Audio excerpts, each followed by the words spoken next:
Hello, and thank you for coming to the McWaters Effect. I'm your host, Matt. Today, we're going to be talking about the stories of the day and how they affect us. But first, I need you to hit the like and subscribe button.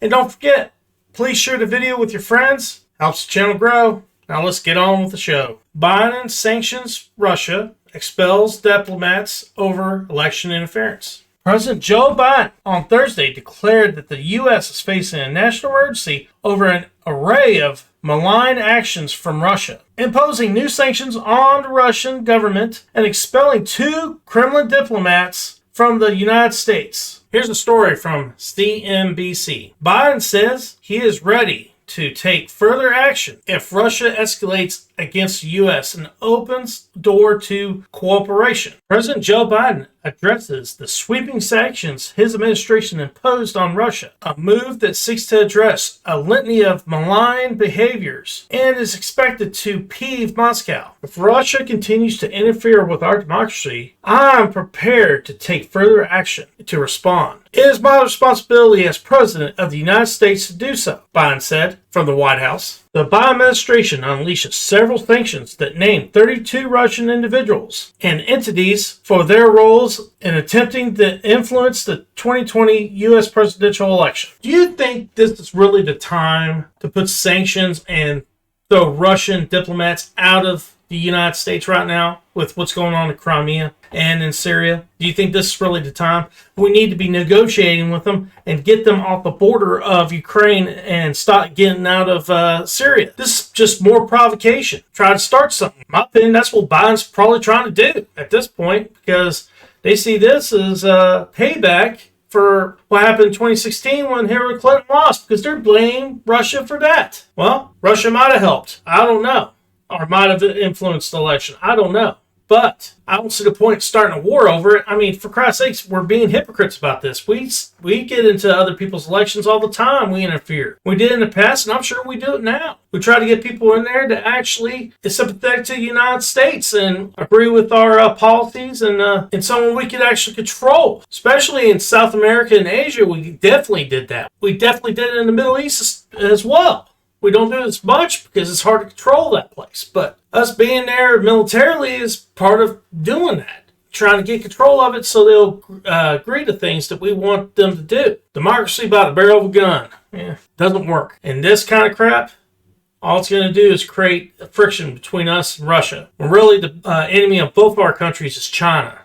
And we need to be dealing with China. But the Democrats are paid for by China. That's the reason they're going after Russia. We both have a political foe we can agree on, and that's China. Hell, China is starting to make headway taking land from Russia now. The only reason Russia hasn't done anything is because they're in the same situation we're in. They buy everything, all their medicine, and everything else is coming from China. Okay, here's another story from The Wrap. Marjorie Taylor Greene mocked for challenging AOC to a Green New Deal debate. GOP Representative Marjorie Taylor Greene trended on Twitter Thursday after publicly challenging fellow Congresswoman AOC to a debate on the New Green Deal Wednesday. I'd like to challenge you to a debate on the New Green Deal economic policy. Since you sponsored the New Green Deal and have a degree in economics, I'm sure you are more than qualified, the Georgia rep wrote to the New York counterpart on Twitter. While AOC, a Democrat and prolific Twitterer herself, who has over 13 million followers on the app, did not respond, a number of political observers and commentators weighed in on her behalf, saying that AOC was too busy to engage with someone desperately trying to be relevant. All right, I'm going to give you my opinion on this. I like to see this debate because, in my opinion, neither one of them know what the hell they're talking about, and they're both crazier than shit. You know, AOC is a socialist, Marxist, communist, whatever. And when it comes to Marjorie Taylor Greene, she believes in that QAnon bullshit. They're both about equally as crazy as the other, in my opinion. Would I like to see a debate between the two? Absolutely. Just so the American peoples could see how crazy their asses are. And hopefully, maybe they'll lose their next election and get kicked out of office. But I doubt that AOC is actually going to take this up, because if she does, they'll find out she's a complete fraud when it comes to that economic degree. She probably got one. That doesn't just because she got a degree, that don't mean she knows what she's talking about with it. And not only that, when it comes to AOC, everybody makes fun of her. I mean, hell, look at this right here. Pelosi mocks AOC and the squad by talking like a baby. See how perfect I am and how pure? It's pretty bad when Nancy Pelosi's making fun of you. That should tell you a lot. This story I don't take very seriously. I have it on here just for fun. But I think I like to see a debate between the two because I think it would be interesting and hopefully it'll make them lose their next election.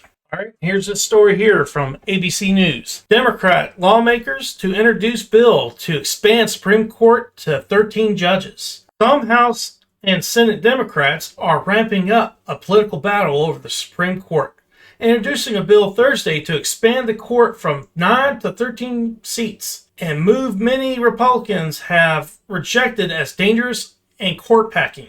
First thing, it's not going to happen. They can't get Joe Manchin to go along with it, nor the senator from Soria, I believe his name is, or something like that, from Arizona is not going to agree with that. Not only that, Pelosi came out in a story pretty much dismissing the progressive court-packing legislation. Speaker Nancy Pelosi on Thursday rejects and pushed from the left of the party to swiftly vote a legislation to expand the Supreme Court and Democrats have full control of Washington. That's exactly right what it would be. This is a power grab by the progressives. And the fact is, if the bill did get passed, you don't think Joe Biden would actually sign it? I think he would. That means that would change the majority from 6-3 to 7-6. Hell, even Joe Biden throwing gasoline on the fire by packing Supreme Court Rep Ken Buck. He's even admitted he would sign the bill. This country is not run by a conservative Democrat. It's run by the progressives, and Joe Biden is the Trojan horse. That's what's going on here. But the fact is, it's not going to get to him because it's not getting past the Senate. So I'm not that worried about it. But the idea that people don't think this is power grab, I don't know what universe you're from, but this is exactly what that is. Why they choose only 4 extra judges? It's because it gives them a majority. The other thing is, Democrats do this. Number one, get rid of this filibuster, and then decides to pack the court. What happens if they win? If they lose the Senate, the House, and the presidency in 4 years?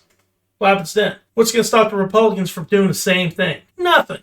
Like I said, Democrats can't play chess at all. It's the dumbest thing they could do. It's ridiculous. They shouldn't be doing it. Now we're at the part of the show where I give you my quote of the day. Conformity is the jailer of freedom and the enemy of growth. Quote JFK. All right, guys, we're at the end of the video. I hope you enjoyed. Please hit like and subscribe button. Helps the channel grow. Peace.